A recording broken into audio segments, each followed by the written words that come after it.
Ok, então resolvemos este primeiro subjogo e para resolver este primeiro subjogo nós representamos-o na forma normal e ele tem, só tem equilíbrio em estratégias puras, já vimos quais são as estratégias, só tem equilíbrio em estratégias mistas, que é um meio para o jogador 1 e 1/6, 5/6 para o jogador 2. E estes são os payoffs esperados dos dois. Aqui tenho de facto os payoffs dos dois, 7 meios para o jogador 1 e 7 meios para o jogador 2. Então agora, se calhar fica mais fácil assim, que eu agora posso reescrever a árvore em que eu já ponho os payoffs finais dos jogadores para aquele subjogo. E portanto agora, se eu for, agora já posso, bem, tenho as soluções para aquele subjogo de cima e preciso das soluções para este subjogo de baixo. Mas para este subjogo de baixo, já tínhamos visto, que é a procura do amarelo, para o subjogo de baixo o jogador 2 vai escolher D, não é? Pronto. E agora o que é que o jogador 1 escolhe aqui? Bem, o jogador 1 agora vai olhar para o seu payoff, no caso de escolher D, no caso de escolher I. Se escolher D, o seu payoff é 7 meios. Portanto, é este 7 meios aqui que me interessa, não é? Que é o payoff do jogador 1, quando escolhe D. Se escolher I, o payoff vai ser 1. Portanto, o que é que ele vai escolher? Vai escolher D porque lhe dá um melhor payoff. Então, qual é o equilíbrio? Qual é o subgame? Bem, qual é o caminho? Podemos pensar primeiro qual é o caminho. O caminho é D e depois é a estratégia, e depois o jogador 2 escolhe a estratégia mista. O jogador 1 primeiro escolhe D e depois a seguir o jogador 2 escolhe a estratégia mista 1/6, 5/6. Esse é o caminho. Concordam?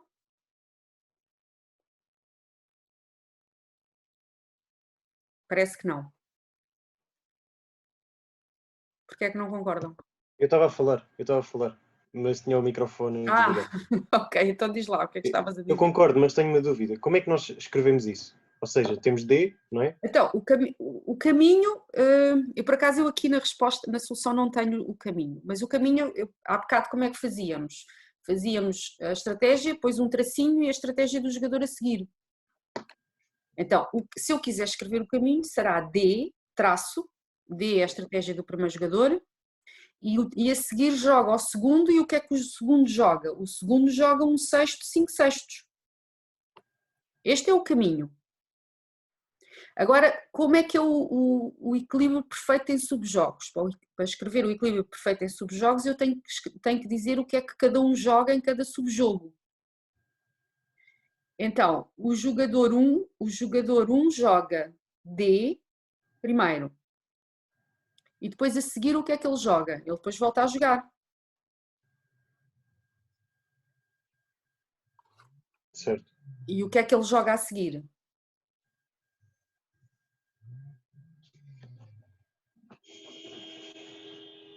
Joga uma estratégia mista.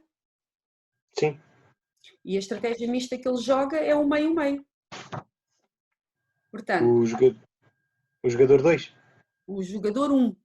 Ah, ok. Sim, sim. O jogador 1 joga D e depois a seguir joga o meio-meio, se quiserem. Podemos escrever assim. E o jogador 2, o que é que o jogador 2 joga?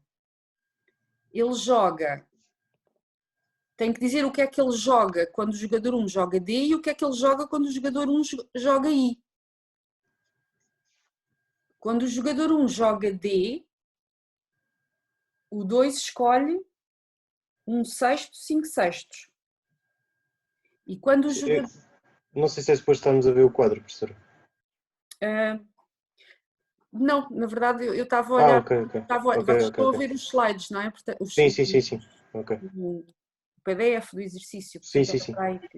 Professora, sabe que o jogador 1 joga D, um meio, um bem. Um meio. Não estou a perceber. se calhar tenho que voltar aqui ao jogo inicial, ao jogo escrito inicialmente. Ou seja, eu tenho que dizer, o jogador 1 joga 2 vezes, não é? Joga aqui no início e depois joga outra vez. Sim. E eu tenho que dizer o que é que ele joga em cada uma destas vezes, não é? Em cada subjogo. No primeiro subjogo ele joga D. O primeiro subjogo que é este a começar aqui no primeiro nó. E no segundo, que começa neste nó, o que é que ele joga? Ele joga uma estratégia mista, que é um meio-meio.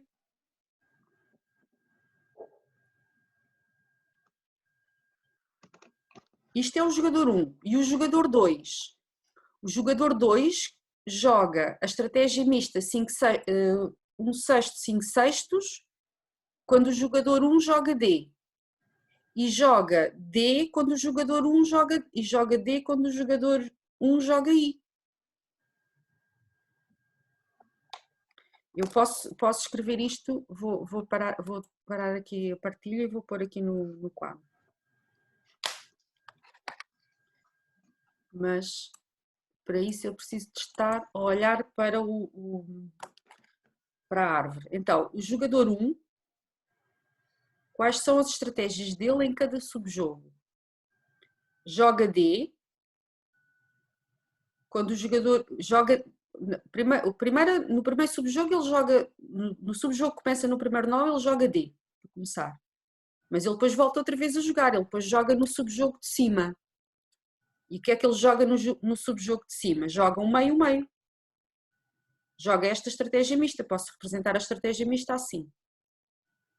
Isto, agora ponho ponto e vírgula, isto é a estratégia do jogador, isto são as estratégias do jogador 1. E quais são as estratégias do jogador 2? Ele joga o jogador 2 no subjogo de cima, joga uma estratégia mista, que é 1 sexto, 5 sextos.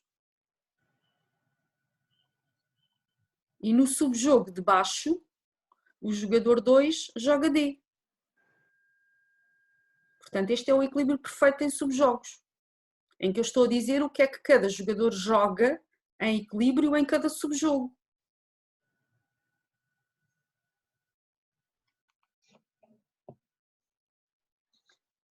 Dúvidas?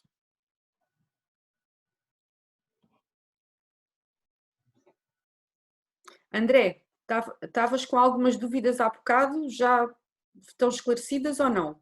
Sim, sim, sim, já percebi. Obrigado.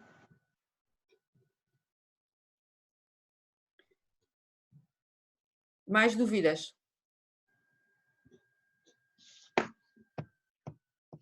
Então, se não há mais dúvidas, ficam com o exercício 14 para fazer, que é basicamente... Posso sair aqui da tela branca? Sim, sim. Então, ficam com o exercício a seguir para fazer, que é basicamente igual, que é o 14. E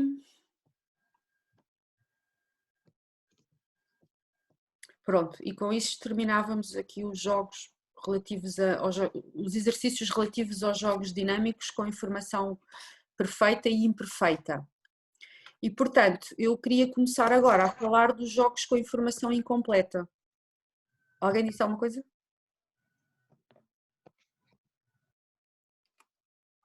Alguém a pôr uma dúvida ou foi a impressão minha? Não, professor, acho que fui eu aqui a mexer na minha Ok, está bem.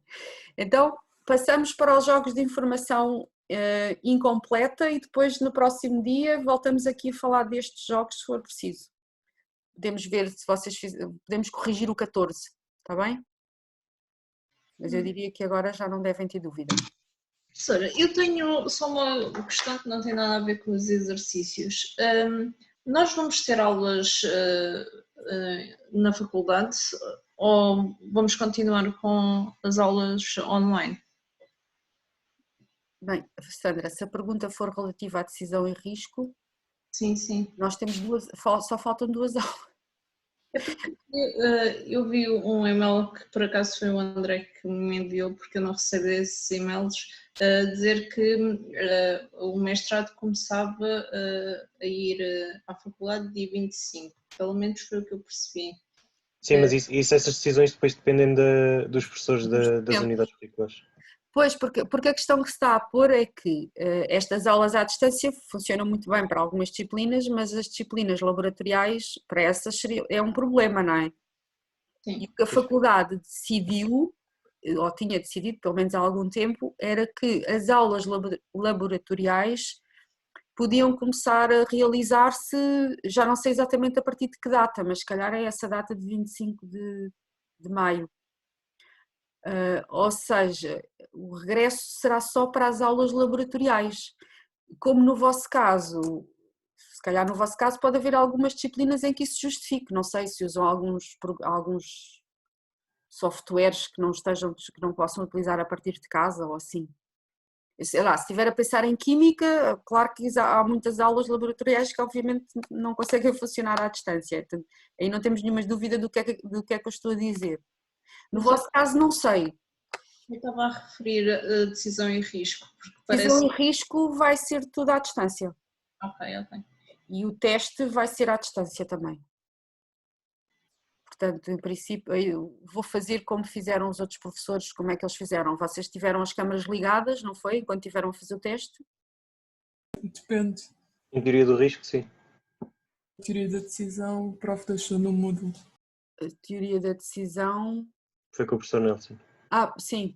Pois, eu também ainda não decidi se vos dou um enunciado ou se faço no Moodle. Mas eu acho que mesmo num caso ou noutro, eu acho que vou preferir que vocês fiquem com as câmaras ligadas. Ok. À partida será assim. Pronto, então vamos começar a falar um bocadinho sobre sobre jogos estratégicos com informação incompleta e depois no próximo dia continuamos, porque provavelmente queria fazer aqui alguns exercícios que não vou ter tempo para fazer todos. Então, voltando aqui aos jogos com informação, ou passando aqui para os jogos com informação incompleta, vou pôr isto em modo tela cheia.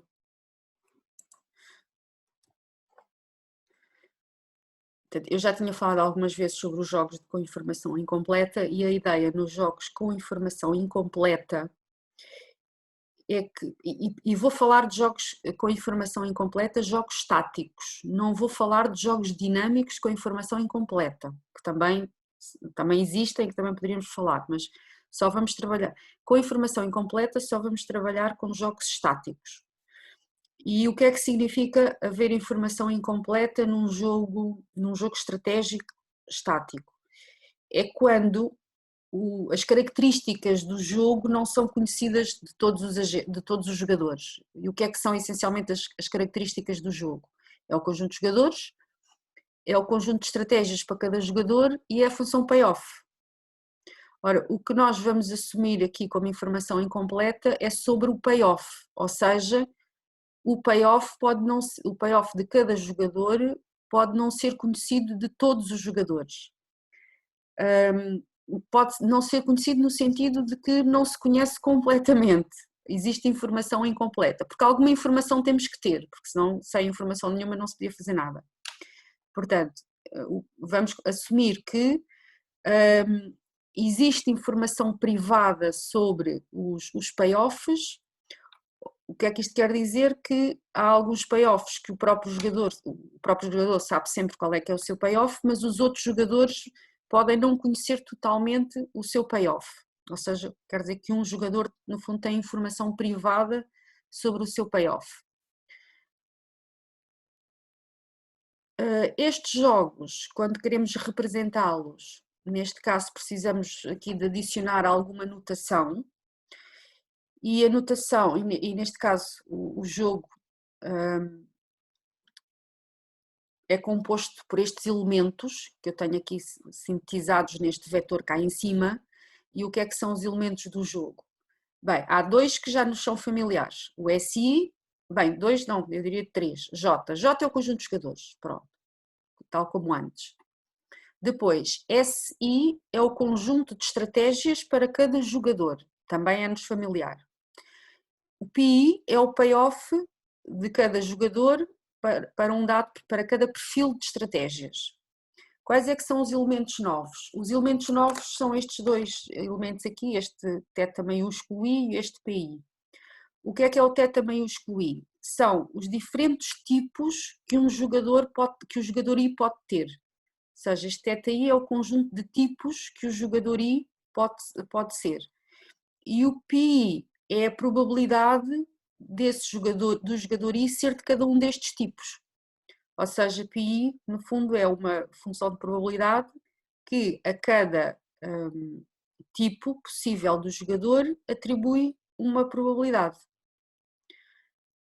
Portanto, nestes jogos com informação incompleta, além de estratégias e payoffs, vamos ter estes conjuntos de informação sobre os tipos dos jogadores. Por exemplo, o jogador pode ser tipo 1 ou pode ser tipo 2.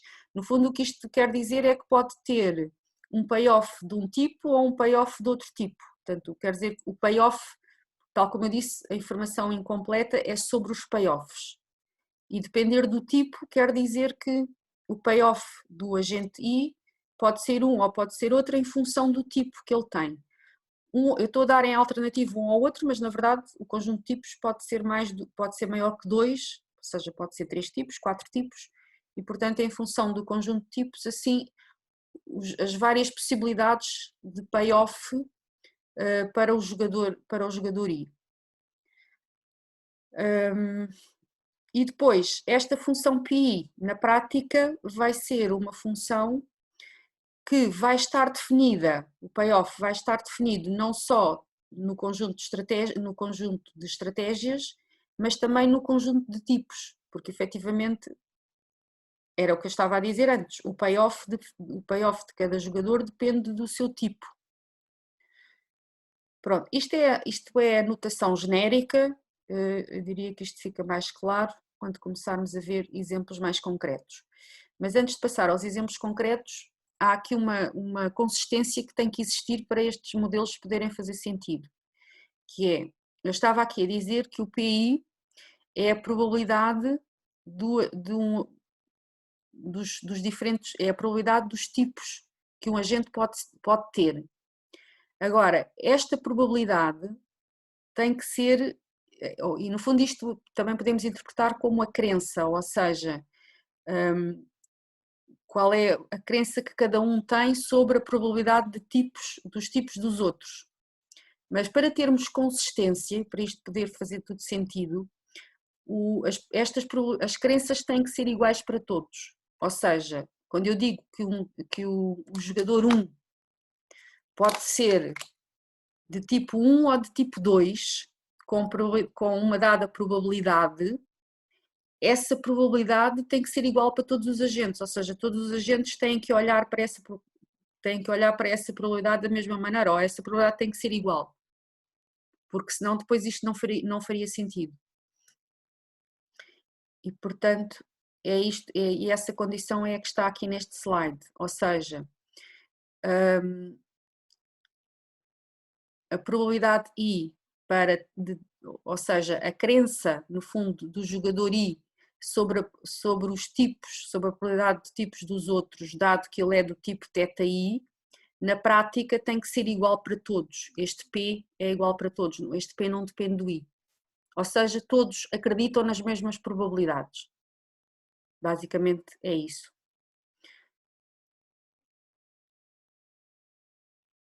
E agora, posto isto, o que é uma estratégia para este tipo de jogos? Ora, se neste tipo de jogos os jogadores podem ter diferentes tipos, uma estratégia agora para cada jogador vai ser a estratégia que ele escolhe para cada tipo que ele pode ser. Ou seja, uma estratégia agora, na prática, é uma função. Então é esta função que está aqui definida no início, SI. O que é uma estratégia? É uma função que atribui a cada tipo uma estratégia. Ou seja, se eu estiver a pensar no jogador 1, o jogador 1 pode ter vários tipos. Pode ser tipo 1, tipo 2, tipo 3. O que é uma estratégia para o jogador 1? É uma função que diz qual é a estratégia que ele escolhe para cada tipo que ele tem. Porque, obviamente, em função do tipo, a estratégia que ele escolhe, à partida, vai depender do tipo que ele tem. Mais uma vez, isto depois percebe-se melhor quando olharmos para exemplos. Mas pronto, para já, o que é uma estratégia neste caso? Uma estratégia neste caso é uma função que atribui a cada tipo uma estratégia. A cada tipo que ele pode ter, a estratégia que ele escolhe. E sendo assim, o que é que vai ser e se uma estratégia agora para cada jogador é uma função, um perfil de estratégias vai ser este vetor, aqui isto seria um perfil de estratégias, S1 até Sn, mas cada estratégia é uma função. O S1 é uma função, o Sn é uma função. Porque é que o S1 é uma função? Porque é a função que me diz, que diz qual é a estratégia que o jogador 1 escolhe para cada possível tipo que ele tem. Sendo assim, o payoff para um dado perfil de estratégias vai ser o payoff esperado, ou seja, esperado no sentido em que eu tenho que usar as utilidades, ou seja, é o payoff dos diferentes perfis de estratégias puras ponderado pelas probabilidades nos tipos. E finalmente, o que é um equilíbrio para este tipo de jogo? Para este tipo de jogo nós designamos o equilíbrio como um equilíbrio bayesiano, um equilíbrio de Nash bayesiano, e um equilíbrio de Nash bayesiano em estratégias puras, um equilíbrio de Nash bayesiano em estratégias puras, será um perfil de estratégias, que na prática é um perfil de funções, tal que, e agora a ideia é a mesma sempre do equilíbrio de Nash, tal que, dadas as estratégias dos outros, o jogador I está a escolher a sua melhor estratégia de entre todas as suas estratégias possíveis, ou seja, o payoff esperado quando ele joga é SI e os outros estão a jogar S-I, é maior ou igual que o payoff se ele jogasse uma outra estratégia S''I. Mas agora aqui as estratégias são estas tais funções que dependem do tipo, ou seja, é uma estratégia para cada tipo. E por isso este S''I aqui, e portanto vejam esta notação, S''I pertence a este SI manuscrito. Porquê é que é este SI manuscrito? Porque este SI' é uma função que atribui a cada tipo a sua estratégia. E portanto este conjunto aqui não é o conjunto de estratégias, é o conjunto de funções deste tipo, funções em que o espaço de partida é o tipo e o espaço de chegada, esse sim é o SI, é o conjunto de estratégias puras. Isto é um equilíbrio de Nash em estratégias puras. Antes de avançarmos, o que é que seria um equilíbrio de Nash em estratégias mistas, neste caso?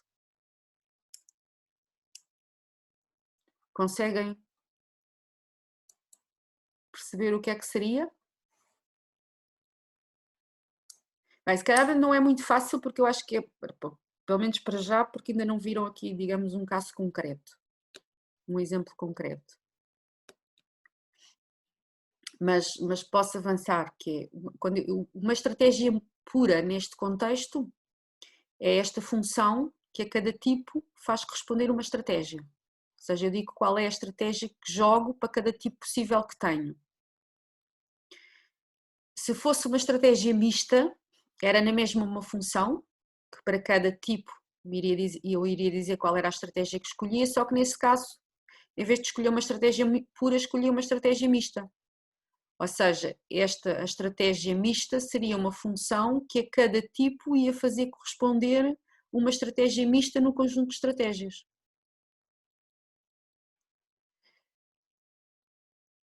Questões, comentários?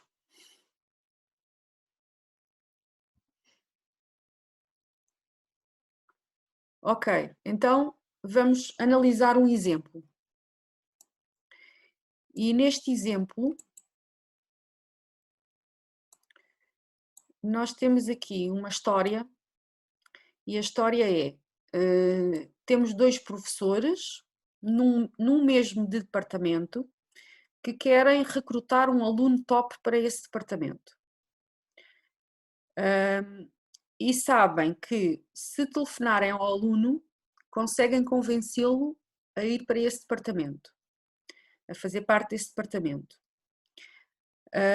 Mas telefonar ao aluno tem custos.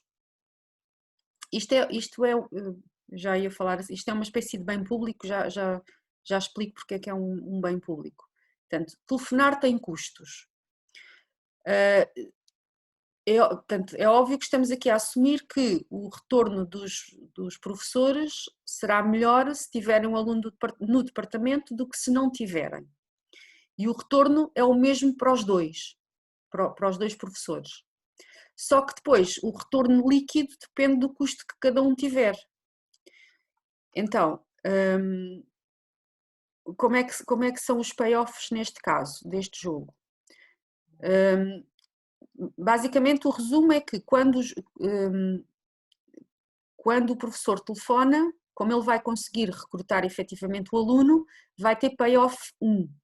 Mas como telefonou, teve um custo, e se for o professor 1, então eu estou a denotar esse custo por C1. Então, se ambos telefonam, se ambos decidirem telefonar, o payoff de cada um deles é um menos C1 para o professor 1 e um menos C2 para o professor 2, porque os custos não são necessariamente iguais, C1, C2. Depois, se o professor 1 telefonar e o 2 não telefonar, o payoff do 1 é 1 menos C1 e o payoff do 2 é 1. Porquê que é 1? Porque como o professor 1 telefonou, efetivamente o aluno foi recrutado e, portanto, isso vai ser bom para os dois na prática, para os dois professores. Só que é melhor para o professor 2 porque o aluno foi recrutado e ele nem sequer teve custos nenhuns. Nestas outras alternativas, se o professor 1 não telefonar e o professor 2 telefonar, então é o mesmo raciocínio. O payoff do professor 1 é 1, porque o aluno foi recrutado e ele não teve custos. O payoff do professor 2 é 1 menos C2. E finalmente, se nenhum telefona, então não vão recrutar o aluno e o payoff é 0. Portanto, este é o raciocínio por trás dos payoffs deste jogo. E a seguir vamos então introduzir a informação incompleta. Porque é que vamos ter informação incompleta neste jogo? Então, vamos ter informação incompleta, e vai ser exatamente informação incompleta sobre os payoffs, e que vem do facto de assumirmos que há aqui um jogador que pode ter dois tipos distintos. Então, vamos assumir que o professor 1 tem o custo C1 e ambos os professores sabem qual é o custo do professor 1 e que esse custo é C1 e que C1 é menor que o meio. Pronto, isso é uma hipótese que estamos aqui a fazer. Relativamente ao custo do professor 2, não é totalmente conhecido, ou seja, o que se sabe sobre o custo do professor 2 é que ele pode ter custo C barra, vamos pensar que C com a barra em baixo é um custo baixo, ou um custo mais alto, que é o C com a barra em cima, e a probabilidade de ter custo C barra em baixo é P e de ter custo C com uma barra em cima é 1 menos P. Portanto, na prática o que estamos aqui a assumir é que o professor 2 pode ser de dois tipos distintos, tipo C barra em baixo ou tipo C barra em cima, porque isso faz variar o seu payoff. Como suponho que estão a imaginar, não é? Porque se ele for do tipo C barra em baixo, o payoff é 1 menos com o C com a barra em baixo. Se for tipo C com a barra em cima, o seu custo é 1 menos C com a barra em cima. E portanto, há informação incompleta sobre o payoff do professor 2, porque há informação incompleta sobre o custo do telefonema para o professor 2. E depois sobre estes custos para o professor 2 temos informação, temos estas hipóteses, que é o C barra em baixo está entre 0 e 1 e o C barra em cima é maior que 1. Por exemplo, uma das coisas que podemos já observar é que se o professor 2 for do tipo C barra em cima, o retorno dele, por exemplo, quando telefona é negativo. não é? Porque será 1 menos C barra, com a barra em cima. E agora, estando tendo estas propriedades no jogo, o que é o equilíbrio de Nash Bayesiano para este jogo? Ou seja, e agora definir o equilíbrio de Nash Bayesiano é dizer qual será uma estratégia para cada jogador. A estratégia para o jogador 1, como o jogador 1 só tem um tipo, ou seja, é tipo C1, porque C1 é conhecido, eu só tenho que dizer qual é a estratégia, só tenho que dizer uma estratégia. Mas para o jogador, ou a estratégia não é uma função, é mesmo uma estratégia no conjunto de estratégias puras. Já para o professor 2, uma estratégia vai ser uma função, e é uma função que diz qual é a estratégia que ele escolhe quando é do tipo C barra em cima e qual é a estratégia que ele escolhe quando é do tipo C barra em cima, agora já não sei o que é que disse antes. Ou seja, ele pode ter 2 tipos, C barra em baixo, C barra em cima. Então, uma estratégia para ele tem sempre que dizer o que é que ele escolhe quando é do tipo C barra em baixo e o que é que ele escolhe quando é do tipo C barra em cima. O que eu fiz agora aqui é, voltei a escrever aquela matriz ou aquela tabela que representa o jogo, só que agora fiz a tabela para cada um dos possíveis tipos do professor 2. Se ele for do tipo que tem custo baixo, que é o C com a barra em baixo, este seria o jogo. Ou seja, estes seriam os retornos. Se ele for do tipo C com a barra em cima, este seria o jogo. Ou seja, estes seriam os payoffs que ele tinha. E determinar o equilíbrio bayesiano, neste caso, é determinar o perfil de estratégias, que neste caso tem que ser um perfil deste tipo. Estratégia do jogador 1, e aqui é uma estratégia pura. O jogador 2, que é o professor, a sua estratégia já tem que ser uma função, que me diz o que é que ele escolhe quando é do tipo C barra em baixo e o que é que ele escolhe quando é do tipo C barra em cima.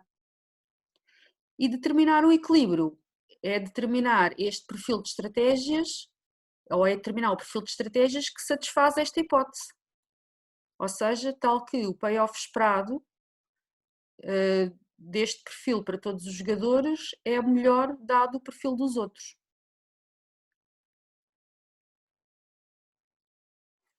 Pronto, então e agora o que fazemos? Comentários, sugestões?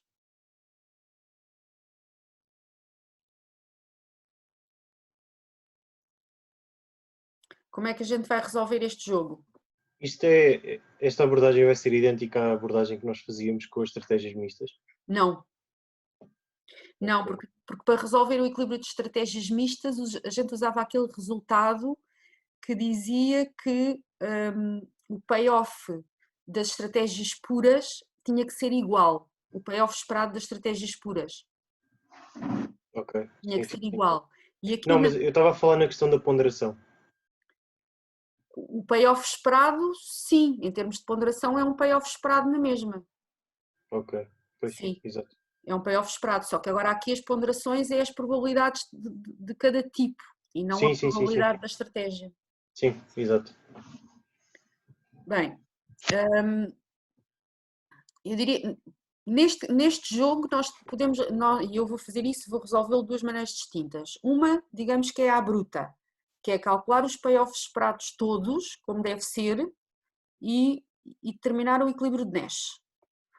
Outra é olhar para as estratégias dominantes que temos neste caso e eventualmente por aí conseguimos resolver o mesmo jogo de uma maneira talvez mais simplificada, que chegamos exatamente à mesma resolução.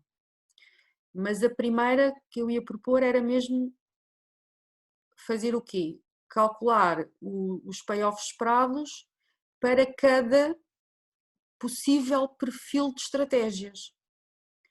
E quais é que são os possíveis perfis de estratégias? Ou seja, se eu olhar aqui para um perfil de estratégias, que está cá em cima, não é? O que é um perfil? É uma estratégia para o jogador 1, porque porque sobre o jogador 1 não temos informação incompleta. Como sobre o jogador 2 temos informação incompleta, então a estratégia do jogador 2 tem que ser esta função, que diz o que é que ele faz para cada tipo que ele tem. Sendo assim, quantos perfis destes é que temos neste caso? Quantos perfis possíveis é que temos? O jogador 1, na verdade, só pode escolher telefona ou não telefona, só tem 2 estratégias possíveis. E o jogador 2, quantas estratégias possíveis é que tem? Tem 4, acho eu. Vai ter 4. E quais é que são essas 4? É Sabendo que o preço é baixo, telefonar e não telefonar. E sabendo que o preço é alto, telefonar e não telefonar ou não telefonar. telefonar. E o que nós vamos fazer é escrever exatamente essas possíveis estratégias todas e os respectivos payoffs. Tendo essas contas feitas, eu consigo escrever o jogo, posso escrever o jogo numa tabela em que eu tenho as estratégias possíveis todas e os payoffs correspondentes. A partir dessa tabela eu consigo calcular o equilíbrio de Nash, olhando para as funções de melhor resposta. E essa é a primeira abordagem que eu vou fazer. Para vermos isso, eu dava-me jeito de estar a ver estes payoffs e preencher essa outra tabela alternativa. E eu não consigo fazer isso aqui num slide porque não cabe tudo. Como não cabe, eu escrevi isto aqui numa outra folha.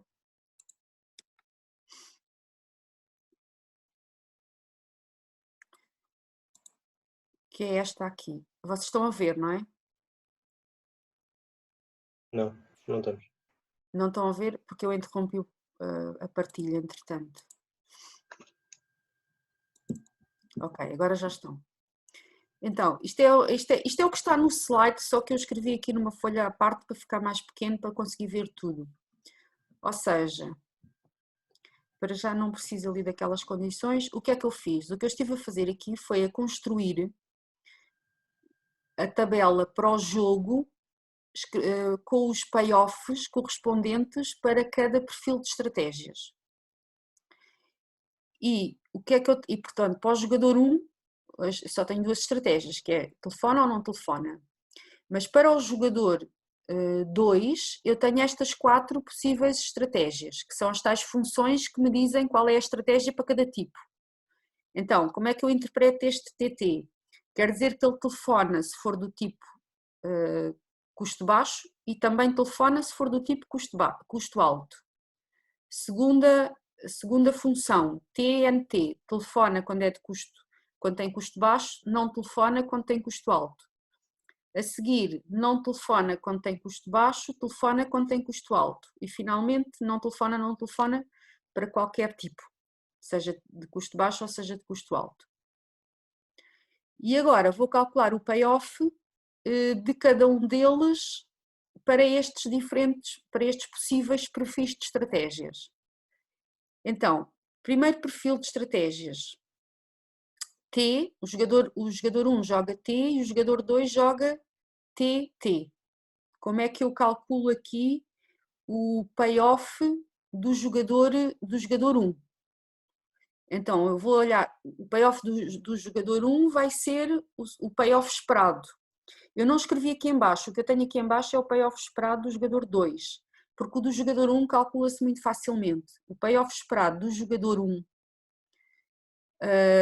como o jogador 2, portanto, neste primeiro perfil, estou a assumir que o jogador 2 está a jogar TT. Ou seja, joga T se tem custo baixo e joga T se tem custo alto. Ora, nestes dois casos, o payoff do jogador 1 é sempre o menos C, 1 menos C. Portanto, o retorno esperado dele é 1 menos C. Isto para o jogador 1. E é sempre o mesmo quando o jogador 1 telefona. Porque se o jogador 1 telefonar ou seja, vê-se facilmente aqui em cima, né? Como o payoff do jogador 1 é sempre 1 menos C1, qualquer que seja o perfil, qualquer que seja a estratégia que o outro escolhe, o retorno esperado para o jogador 1 é sempre 1 menos C1. E, portanto, de facto, nesta primeira linha, o payoff do jogador 1 é sempre 1 menos C1. Cá em baixo é que já não é verdade. Depois já vamos ver cá em baixo. Embora eu também não escrevi cá em baixo, acho eu. Ou escrevi, se calhar escrevi. E isto aqui está com a anotação errada, mas já lá chegamos. Ok, então vamos ver agora o payoff do jogador 2. Payoff esperado do jogador 2, quando o perfil é T, ou seja, o jogador 1 joga T e o jogador 2 joga TT. Então, se o jogador 2 joga TT, quer dizer que ele vai ter o seu retorno esperado, vai ser P vezes 1 menos C com a barra em baixo, mais 1 menos P vezes 1 menos C com a barra em cima, porque ele está a jogar T, T, e o outro está a jogar T. Portanto, estamos na linha de cima porque o jogador 1 está a jogar T, e o retorno esperado do jogador 2 e o retorno do jogador 2 para cada tipo, se for tipo baixo é 1 menos C barra, se for tipo alto é 1 menos C barra, mas com a barra em cima, e portanto o retorno esperado é P 1 menos C barra mais 1 menos P vezes 1 menos C barra em cima. Pronto, para já vamos só focar aqui no retorno esperado, aqui nesta primeira igualdade. Dúvidas? Não há? Podemos continuar?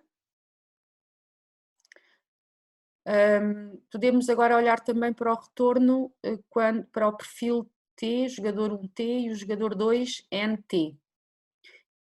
Se o jogador 2 joga NT, o que é que isto quer dizer?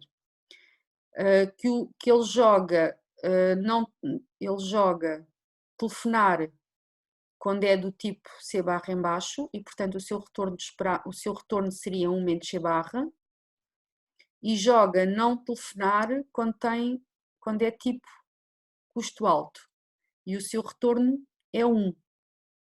Então o retorno esperado vai ser P vezes 1 menos C barra em baixo mais 1 menos P vezes 1. Portanto, é o que está aqui. Quando joga NTT, o retorno esperado, o retorno de não telefonar quando tem custo baixo é 1, e o retorno de telefonar quando tem custo alto é 1 menos C barra. Então, neste caso, o retorno esperado é P vezes 1 mais 1 menos P vezes 1 menos C barra. Portanto, é o que temos aqui. E finalmente temos o retorno esperado quando ele não telefona nos dois casos, quer tenha custo alto ou tenha custo baixo. Neste caso, como é que é o retorno esperado? Se ele não telefonar quando tem custo baixo, o retorno é 1, e quando tem custo alto, o retorno também é 1. Portanto, o retorno esperado seria P vezes 1 mais 1 menos P vezes 1, que na prática é 1. E temos aqui o resultado. A seguir vou preencher aqui a tabela, agora a estratégia do jogador 1 é não telefonar. Vamos olhar se calhar só aqui para o payoff do perfil não telefona, telefona. Então, para o jogador 1, como é que será? Se ele não telefona e o outro telefona, o retorno é 1. Se não telefona e o outro telefona, o retorno continua a ser 1. Portanto, o retorno esperado é 1. É este 1 azul que está aqui. Para o jogador 2, retorno esperado, neste caso a estratégia dele é telefona. Se telefonar, o retorno esperado é 1 menos C barra. Se telefonar no outro tipo, o retorno é 1 menos C com a barra em cima. Portanto, temos outra vez P vezes 1 menos C barra em baixo, mais 1 menos P vezes 1 menos C barra em cima. Pronto. E não vou estar a fazer mais de nenhum, eu suponho que vocês agora já conseguiam inferir os outros payoffs esperados. Estão de acordo? Sim, sim. Então agora que eu já tenho aqui os retornos esperados para todos os perfis de estratégias possíveis, eu agora a única coisa que tenho que fazer para calcular o equilíbrio de Nash bayesiano é calcular o equilíbrio de Nash para este jogo. E para calcular o equilíbrio de Nash para este jogo, o que eu vou fazer é determinar a função melhor resposta para cada jogador. E para o jogador, se calhar começamos aqui para o jogador 1. Função melhor resposta do jogador 1. Portanto, eu vou olhar para a primeira, eu vou olhar em coluna e para o primeiro payoff. Então, o que é melhor para o P1 quando o P2 joga TT? O melhor para ele é não telefonar, porque se telefonar o payoff é 1 menos C1 e 1 menos C1 é menor do que 1. Se a estratégia do 2 for telefona, não telefona, então aqui tenho P e tenho 1 menos C1. O que é melhor? Portanto, este azul os azuis já estão aqui a representar a função melhor resposta. Porque é que aqui é a função, porque é que a função melhor resposta neste caso para o jogador 1 é telefonar? Por causa das hipóteses que nós temos sobre o C1 e sobre o P. Porque nós temos como hipótese que o C1 é menor que o meio e que o P é menor que o meio. Portanto, se o C1 é menor que o meio, o P é necessário, o P vai ser necessariamente menor do que 1 menos C1. Por isso é que eu sei que a melhor resposta é 1 menos C1. É 1 menos C1, não, o melhor retorno é 1 menos C1, que significa que a melhor resposta neste caso para o jogador 1 é T. E há aqui uma situação em que eu não sei qual seria a melhor resposta, mas isso também não é um problema, porque isto não vai ser um equilíbrio, e eu não sei porque eu não tenho aqui hipóteses suficientes para saber o que é maior, se é 1 menos C1 ou 1 menos P. Mas pronto, por isso está aqui a verde, nem sei qual é. No entanto, isto não vai ser um equilíbrio, porque o equilíbrio tem que estar os dois simultaneamente na sua melhor resposta e o 2 nunca vai estar na melhor resposta nestes dois casos. E depois, para ver qual é, pronto, depois na última coluna, a melhor resposta para o jogador 1 também é telefonar, porque 1 menos C1 é maior que 0. Porque o C1 era menor que o meio. E agora, para o jogador 2, como é que nós vemos a melhor resposta para o jogador 2? Agora tenho que comparar aqui os retornos em linha, não é? Os retornos do 2. E conseguimos fazer, e conseguimos de facto comparar, eu já tinha calculado aqui os retornos para o jogador 2 nas diferentes situações, e por exemplo, quando o jogador 1 telefona, o que é melhor para o jogador 2? O que é melhor para o jogador 2 é não telefonar. E porquê é não telefonar? Porque nós conseguimos ver que o retorno, porque quando ele não telefona, o seu retorno é 1. E nós conseguimos ver que os retornos para as outras estratégias vão ser inferiores a 1. Por exemplo, se ele telefona nos dois casos, o retorno já tínhamos calculado, era este retorno esperado aqui. Se eu escrever este retorno fazendo apenas a distributiva aqui na primeira parcela, P menos P C barra, isto é suficiente para eu concluir que o retorno é menor que 1. Porquê? Porque o C barra em baixo, barra em cima são ambos positivos. 1 menos C barra é negativo. 1 menos C barra em cima, porque o C barra em cima era maior que 1. Portanto, como o P, 1 menos P é positivo, portanto, necessariamente esta parcela é negativa. Esta segunda parcela, que é menos P C barra, também é negativa. Então, na verdade, este payoff é P, este payoff é menor que P, necessariamente, porque é P menos uma coisa negativa. Aliás, menos uma coisa positiva, mas quer dizer que eu estou a subtrair alguma coisa ao P. Portanto, necessariamente este payoff é menor que P. E como o P é menor que 1, então eu tenho a certeza que neste caso eu sei que o não telefonar é a melhor resposta, o não telefonar é uma melhor resposta do que telefonar. E posso fazer este raciocínio agora para todas as outras alternativas, por exemplo, aqui na telefona, não telefona, este era o payoff, que posso escrever como 1 menos PC barra, que mais uma vez é menor que 1, portanto também não é uma melhor resposta. Faço o mesmo raciocínio para os outros payoffs todos e a melhor resposta para o 2, para o jogador 2, vai ser não telefonar, não telefonar. Portanto, é esta função.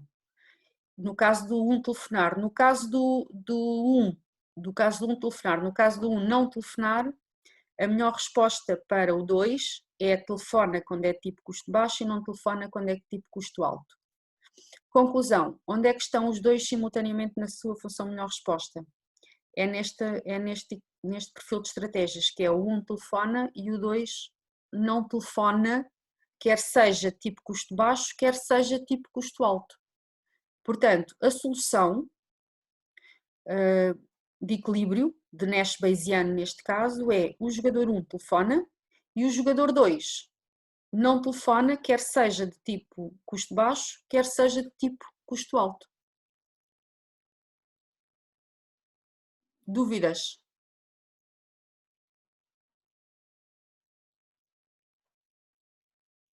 Professora, Sim.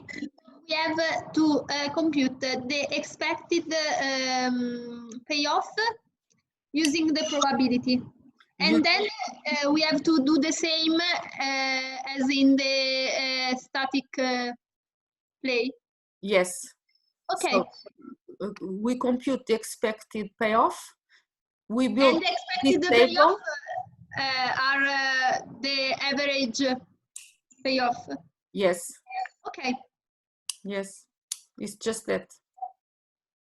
Okay. Okay. Thank you.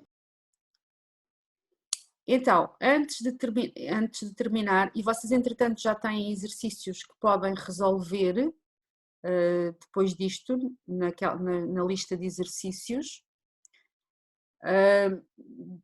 pelo menos no caso em que as estratégias são finitas. Depois há lá um exemplo também em que as estratégias são contínuas e esse deixamos para o próximo dia, porque eu depois vou fazer um exemplo também com estratégias contínuas.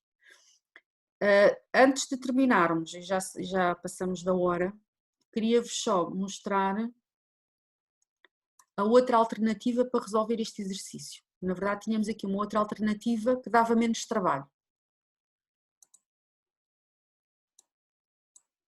E a alternativa que dava menos trabalho é fazer o seguinte raciocínio. É uma espécie de resolução iterada. Que é assim, se eu olhar, se o jogador 2 for do tipo custo alto, C com a barra em cima, até só seguir o que eu tenho aqui escrito neste slide. Se o jogador 2 for do tipo C barra, ou seja, custo alto, se ele for do tipo custo alto, estes seriam os payoffs, ok? Aqui na tabela à direita. Se ele for do tipo custo alto, ele tem uma estratégia dominante. Qual é a estratégia dominante? É telefonar ou é não telefonar?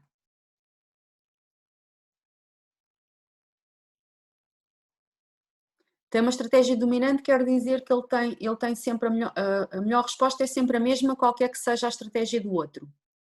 Não telefonar.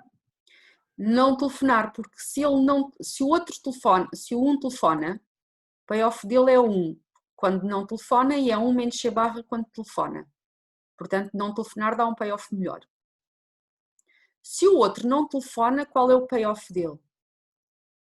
É 1 menos C barra quando telefona, 0 quando não telefona. O que é maior?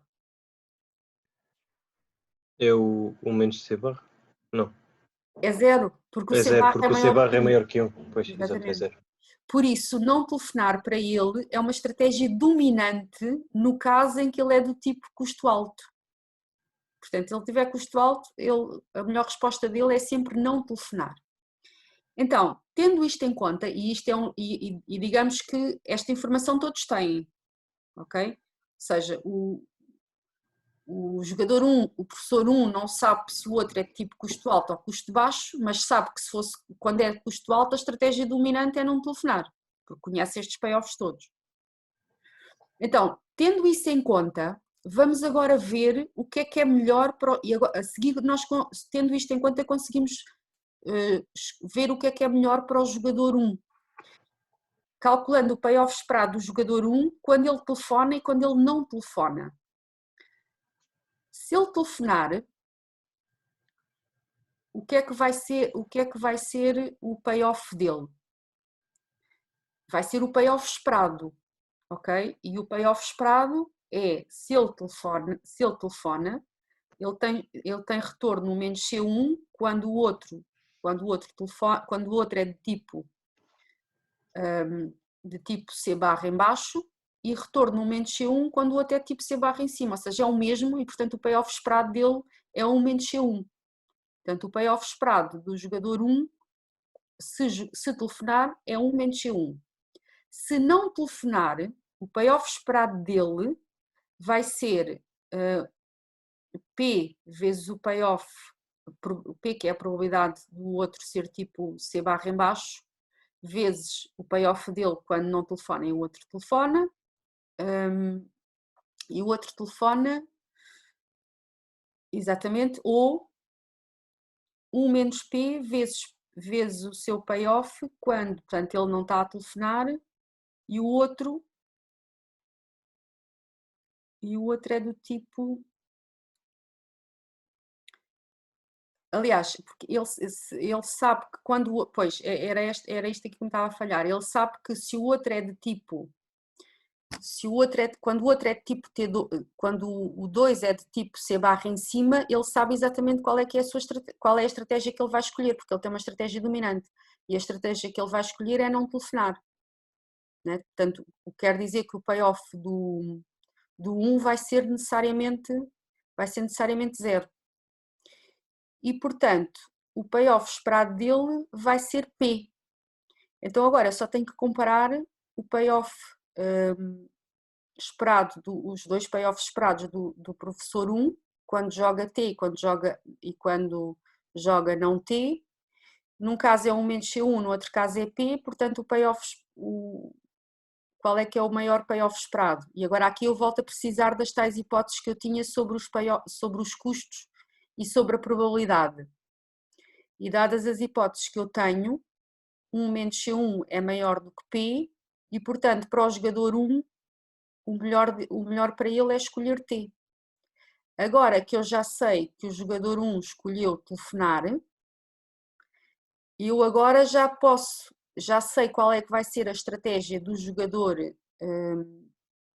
2 quando ele é do tipo C barra em baixo. Porque quando ele é do tipo C barra em baixo, como eu já sei agora que o jogador 1 escolheu telefonar, se o 1 escolheu telefonar, o que é melhor para o 2, quando ele é do tipo C barra em baixo?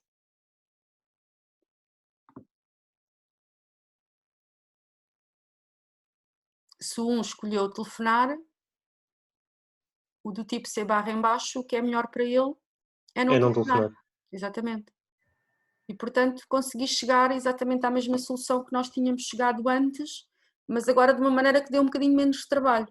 E deu menos trabalho porquê? Porque eu tinha esta estratégia que era dominante para o professor 2, no caso em que, aliás, no caso em que ele, exatamente, no caso em que ele é do tipo C barra em cima, ou seja, no caso em que ele tem custo alto. Portanto, a primeira alternativa que nós vimos é, digamos, aquela que nós teremos que usar se não tivermos alguma estratégia dominante que nos permita simplificar o problema. Se tivermos alguma estratégia dominante que nos permite simplificar o problema, eventualmente resolvemos de uma maneira mais imediata. Pronto, e o que eu ainda quero fazer, que obviamente já não vou fazer agora, sobre jogos com informação incompleta, é resolver um jogo de informação incompleta, mas em que o conjunto de estratégias é contínuo, ou seja, um modelo de Cournot, mas agora em que vamos admitir que há informação incompleta sobre uma das empresas e informação incompleta neste sentido, em que é no payoff, e uma maneira mais fácil é pôr nos custos, é assumir que os custos das duas, ou pelo menos de uma das empresas, não é totalmente conhecido. Mas pronto, isso fazemos então na próxima aula. De qualquer modo, com este exemplo que fizemos, vocês já podem fazer parte dos exercícios sobre com informação incompleta. Questões? Já estão cansados? Já não têm dúvidas? What are the exercises that we have to do? Sorry, I didn't understand. What number of the exercise we have to do? Let me see. Okay. So 15, this one, Okay. and 16. You can also solve the 16. The one that Thank you.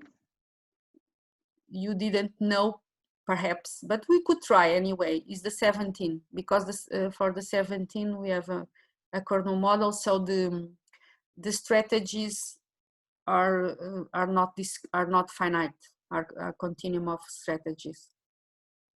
But these two, 15 and 16, you can use the same approach and try to solve it in these two ways, because I think that we can solve this 15 in these two different ways. Computing the expected payoffs for every possible strategy, or looking for the dominant strategies. Mais questões?